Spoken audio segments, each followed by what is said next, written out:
O celular de Daniel Worcaro é a caixa de Pandora do mundo político brasileiro. Quanto mais a polícia tem acesso às informações, mais a podridão da República Brasileira vai sendo exposta. Se o que nós sabemos já é chocante, imagine então o que eles escondem de nós. Este é o Visão Libertária, sua fonte de informações descentralizadas e distribuídas. Ajude a propagar as ideias de liberdade. Deixe o seu like e compartilhe com seus amigos. Um artigo seu pode virar vídeo aqui também, sabia? Este artigo foi sugerido por meu amigo Flávio, escrito por Matheus Alencar, revisado e narrado por Gordinho Caipira.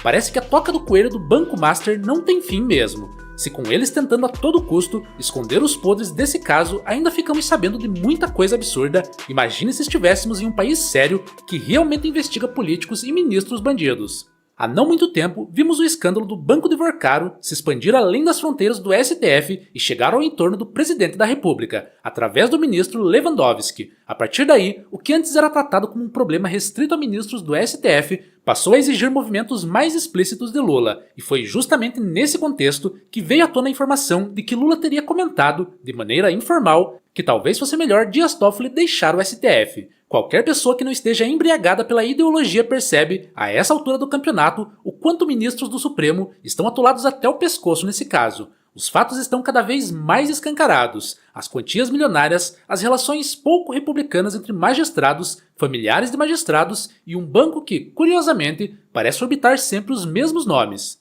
E como costuma acontecer no Brasil, quanto mais fundo se adentra a toca do coelho, mais coisas estranhas vão aparecendo. Desde o início, a coisa mais estranha de toda essa história é o envolvimento de Worcaro justamente com ministros do STF e seus familiares. Você pode até tentar ser advogado do diabo e imaginar coincidências, acasos do destino ou improbabilidades estatísticas, mas chega um ponto em que o argumento da coincidência vira uma piada de muito mau gosto.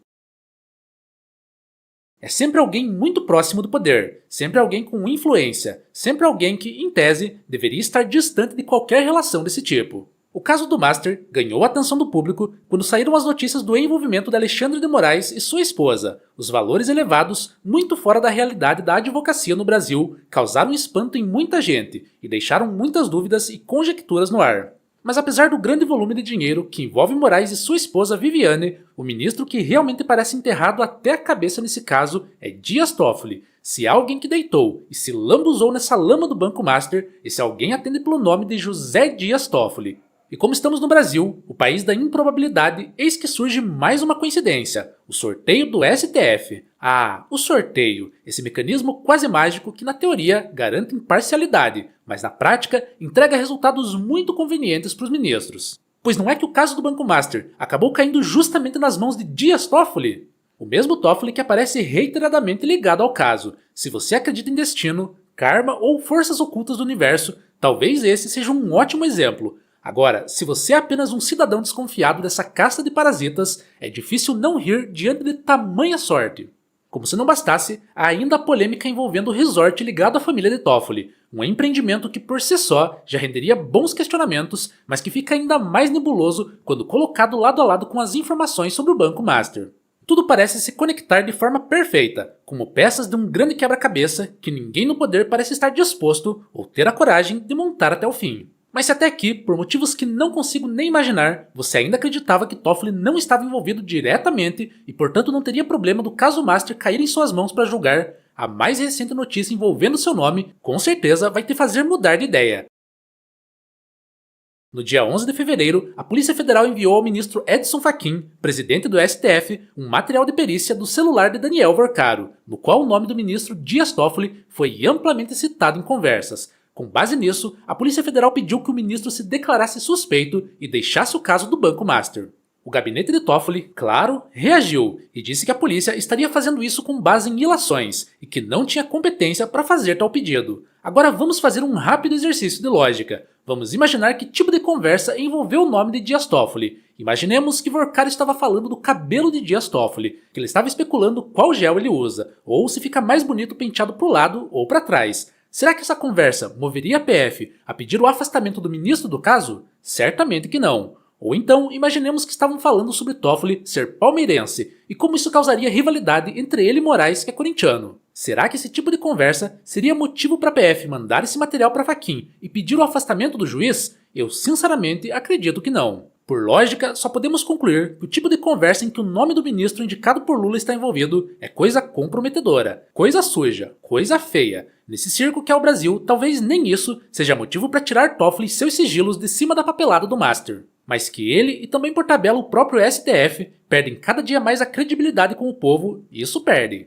Nós sabemos que os ministros estão envolvidos com Vorcaro e estão advogando em causa própria. Não adianta usar notinhas bonitinhas, colocar sigilo e acusar a PF de ilação. Se Toffoli não tem nada a esconder, que se afaste do caso. Mas esperar isso de Toffoli é pedir demais. Porém, podemos depositar nossas esperanças em Lula. Calma, eu sei que parece a coisa mais absurda do mundo, mas vai fazer sentido, prometo. Sim, Lula foi quem indicou Toffoli. E sim, Lula não é conhecido por ser um combatente à corrupção. Mas se há algo que Lula faz muito bem, é cortar a mão para não perder o braço. Se algo colocar em risco ele, seu partido ou seu projeto de poder, ele joga até a janja na fogueira se for necessário.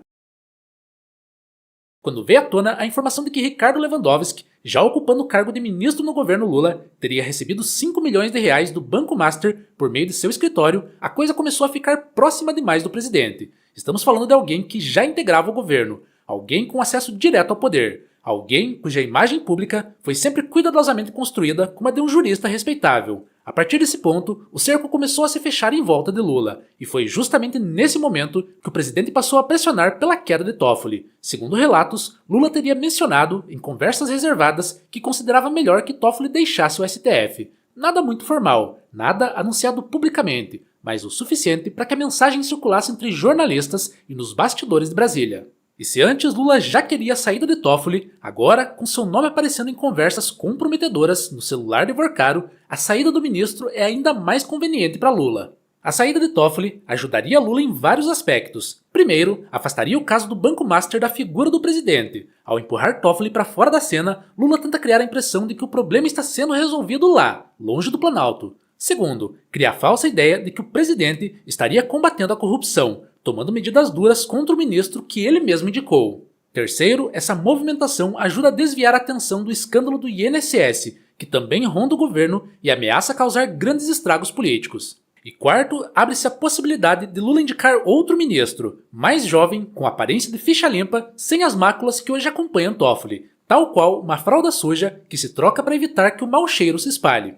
Nesse processo todo, a mídia tradicional parece caminhar de mãos dadas com o presidente. Não é difícil perceber o tom das reportagens, a escolha das palavras, a forma como a narrativa é construída. Há uma pressão evidente pela queda de Toffoli. Pouco se fala, porém, sobre as estruturas que permitem que casos como esse existam. Pouco se questiona o sistema que concentra poder, dinheiro e impunidade nas mãos de tão poucos. É curioso, aliás, como todo mundo que cerca Lula acaba sendo corrupto, menos ele. Ex-ministros, aliados históricos, figuras de confiança, parentes, todos eventualmente envolvidos em escândalos, investigações ou denúncias. Lula, entretanto, permanece sempre com uma ilha de pureza em meio ao mar de corrupção. Diante desse cenário, entre Lula e STF, nós torcemos pela briga. Simples assim. Não porque um lado represente qualquer tipo de virtude, mas porque conflitos internos entre políticos costumam expor os podres de ambos os lados, revelando informações e gerando desgastes mútuos. E é bom que Lula se apresse. Se ele não tirar a investigação do Banco Master do seu quintal o mais rápido possível, o risco de um grande desgaste para as eleições desse ano é muito alto.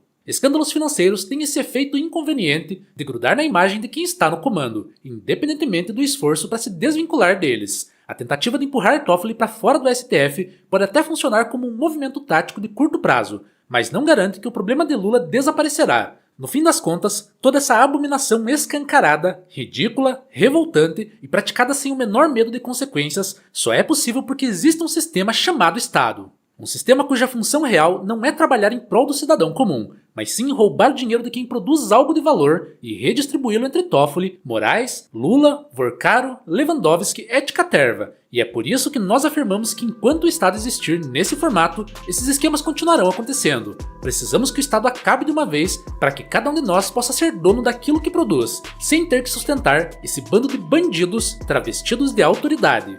Obrigado pela audiência, este é um canal colaborativo. Participe você também. Cadastre-se agora mesmo no nosso site visãolibertaria.com e envie os seus artigos por lá. Os colaboradores recebem recompensas em Bitcoin. Inscreva-se no canal e clique no botão da campainha para ser avisado de novos vídeos. Até a próxima!